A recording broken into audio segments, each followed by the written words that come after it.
The Edify Show with actor Trent Garrett, director Michael Landon Jr., producer and writer Brian Bird, producer and writer Ken Lezebnik, and comedian Chonda Pierce. And now, the host of The Edify Show, Elliot Wallach. Hi, everyone. Welcome to The Edify Show. I am so excited about this edition. We're going to be talking about the TV series Home to Harmony. Now, before I bring out our guests, I want to tell you a little bit about him. The first one, of course, is Michael Landon Jr. A lot of you guys remember that name from his father, Michael Landon. But, you know, Michael's he's a director, producer, Wind Calls the Heart. Many of you also remember him from the great work he did for Love Comes Softly. We've got Brian Bird. He actually was the executive producer and writer for Touched by an Angel. Now executive producer. He's been a writer for Wind Calls the Heart. And he brought his partner from Touched by an Angel, Ken Lezebnik, who wrote for Touched by an Angel, also wrote in the first season of Wind Calls the Heart. And then I tell you what, we got a full house. We've got Chonda Pierce. If you don't know who that is, you are in for a treat. She is hilarious. She's an extremely funny comedian. She travels all over the place. She actually lives in Nashville on a farm she calls the Funny Farm. It caters to pastors in crisis. Just an enormously great person, really funny. I've so enjoyed meeting her. We have Trent Garrett, the lead actor of Home to Harmony. This is going to be an awesome program. We're just so honored to have them. Guys, thanks so much for being on the program. Welcome to the Edify Show. Wow. I didn't know this was going to be some, powerhouse thing. Yeah. If I'd known Trent was going to be here, I would have dolled up.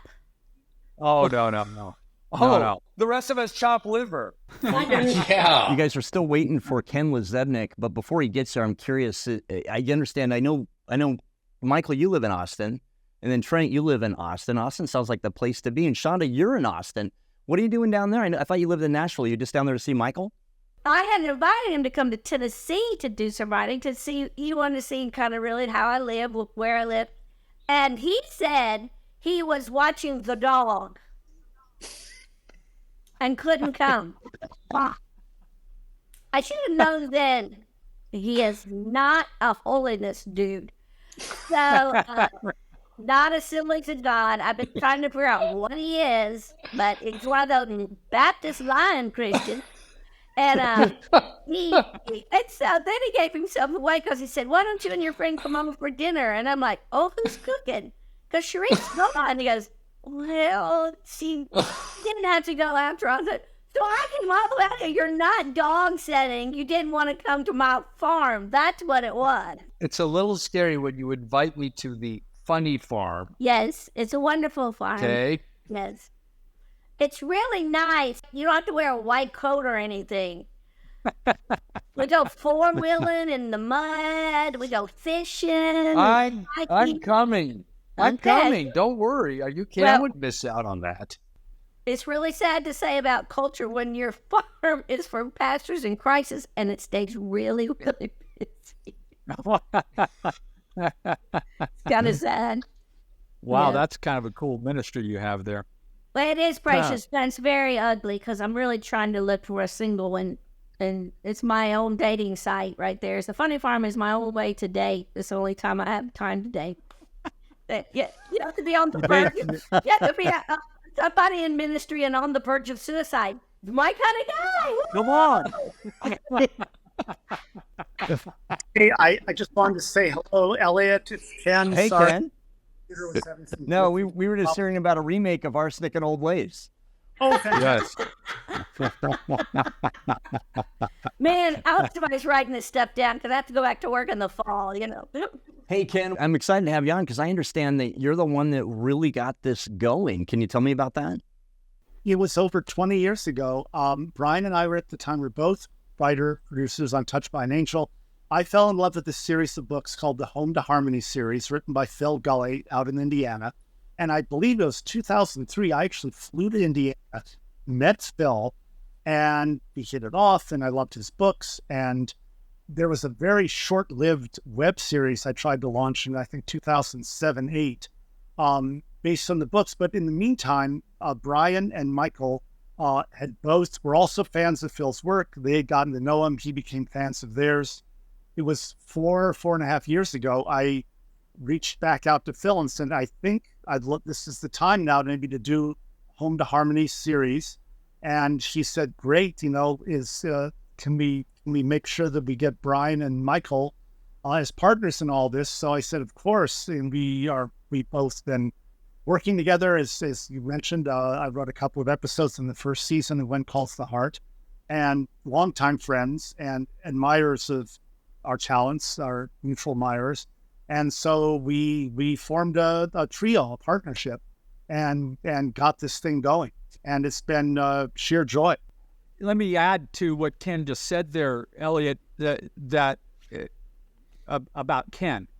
So Ken goes, even before our time working together on Touched by an Angel, Ken goes back to Prairie Home Companion, which you may know about, Shonda. Yeah. And Ken was a writer with Garrison Keillor for Prairie Home Companion for many years. God, one of my favorite storytellers on the planet. Yeah. Yes. And then Ken ended up writing the script for the Prairie Home Companion movie with Garrison Keillor from several years ago. So Ken knows small town stuff. Yes. And he comes from a small town in Missouri. So we love the synergy. Michael and I love Ken's work. We love the synergy that we have with him. And we're excited to see the fans show up for this show like the fans showed up for When Calls the Heart. Yeah. And so we're letting people know that it's coming from the same heart and soul as When Calls the Heart. I loved it because I also came from a very small town, as a pastor's kid. And when I saw what you were putting together, especially you picked perfect things for this little video, this proof of story, whatever you call that thing. What I loved is the motorcycle guy rolling into town. In a small town with a small church, I'm sure, and everybody probably goes to that church, because it's not many churches in little small towns. That's how we grew up. I love that he enters into the story and into the picture a little on the wild side. So that leads a myriad of storyline and approaches, for all the episodes to come. So it made me can't wait to find out how this pastor that is going to fare, in this little town. And then I can imagine every little single lady in the whole town will be baking him cookies and pies. And, as soon as the word gets out that it's single, that's right, because I know how that small town is. It's just, and so I started laughing already at the possibility of what's going to happen to him in Harmony, Yeah, I agree with her. Like the pastor comes in on a small town on a motorcycle. Yeah. Yes. You see his abs 5 minutes before you see him. That guy ain't staying single for long. I already made an appointment to come to Jesus 3 times at his church.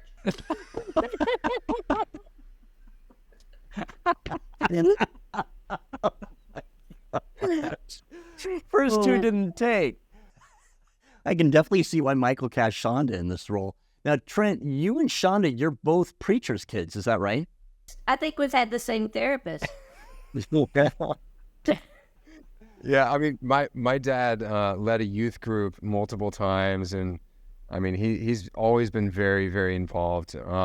Not a pastor per se, but I grew up in a Southern Baptist church my entire life, all the way through Liberty University, first semester, and then I got an opportunity to act. So then I'm able to, and You escape? Here. Yeah. I bottled all that up into Home to Harmony many years later. Yeah. So Trent, what attracted you to wanting to become Pastor Sam Gardner?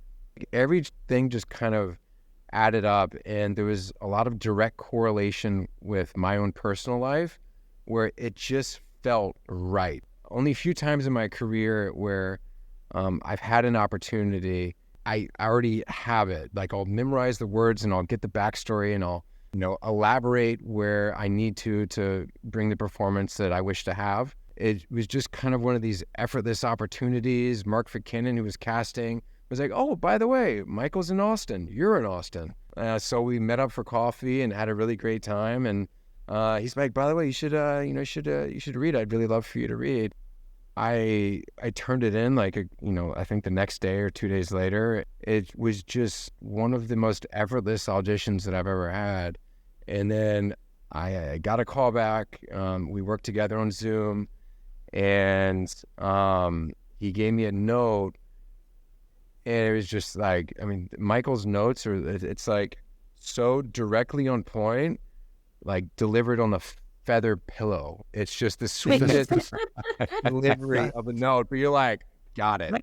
Totally makes sense. I got it. And so it's just like, that chemistry just at the coffee shop. And then, during that experience, you can tell that the entire team, Ken and Brian, especially after meeting them, they really care. They're really passionate about this. And everything that I do, I'm really passionate about. If I don't have I usually have longer hair because I got tired of, which that's a whole other story. Thanks, Michael. But I usually have longer hair because I kept getting those those pretty boy oh, you're a jock quarterback that's like not funny, not dramatic. You're just kind of not very nice. And I just got tired of it. So I'm just like, I'm going to build a character. I'm going to be the guy with long hair that can. I'm more of a character actor myself. I do tons of comedy. I started, I've been on the Groundlings, UCB. I've multi-camera comedy. I love. I feel like I'm a character actor trapped in a leading man role. This is like an opportunity where I'm able to do both. You know that the writing is amazing when you read it repetitively, and you feel the same. You feel the same. You feel the same. And so I just fell in love with it. I fell in love with the story. I fell in love with the people. And it's just everything about this whole thing was just so magical. And I loved acting with Shonda because I'm like, comedy, yes, I love it. Like, that's what I do. And I'm just... And then Shonda walked in. Soundboard, but like, all right. And then you say, I didn't want this much comedy. Yeah. Well, that's funny thing is, it's funny you say that because I get asked to do the leading lady all the time, and I'm like, please let me be the little fat secretary. I would so much rather. I'd rather maintain all of this for comedy. I don't think skinny blonde, but I thought, you know what? This blubber is meant to be working for Jesus. You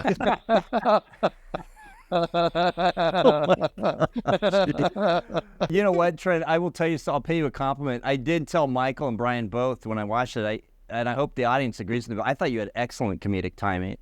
Yes, you did. Yeah, I did. I agree. And Michael agrees. The thing that cracks up is he's up there. Just as a quick poll, is he this quiet as a director on a movie set? Is he just does he direct via telepathy? Is that how this happens? He only delivers the notes to the actors on a velvet pillow. The rest of us get it with a hammer and a chainsaw. I thought the same thing. Seen that velvet pillow? He put padlocks in it and hit it, and he went there.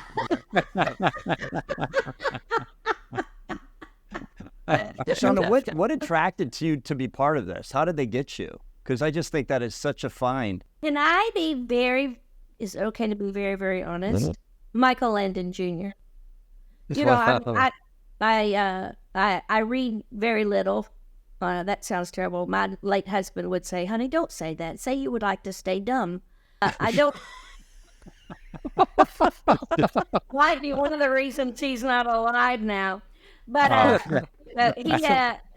he would love this because he liked When Called the Heart, and I loved it too. I would watch it, but the bottom line is when somebody calls and says you got a call here from a guy named Michael Landon Jr., my first is like, who is it really? But yeah, I've watched his work and I've known the stories of his life and his redemption and restoration, and I love people like that. So that's who I want to work with. I've done a bunch of Hallmark movies and a couple of major, I just finished a really major role that's out now with Lezebnik. But acting has always been a love, but stand-up paid the bills, and it still does. But to be in a part of something that's telling your words, that you don't have to use the words, they're just they're showing all the things that you've been trying to tell. that's to me is so intriguing and beautiful, and I want to do more of that this end of my career, this side of my career. So, Michael, you've got a lot of what made you do this? I mean, this is where you're spending all this time, all of this energy. What made you choose this, where you're like, this is something I really want to do? What spoke to you about this project?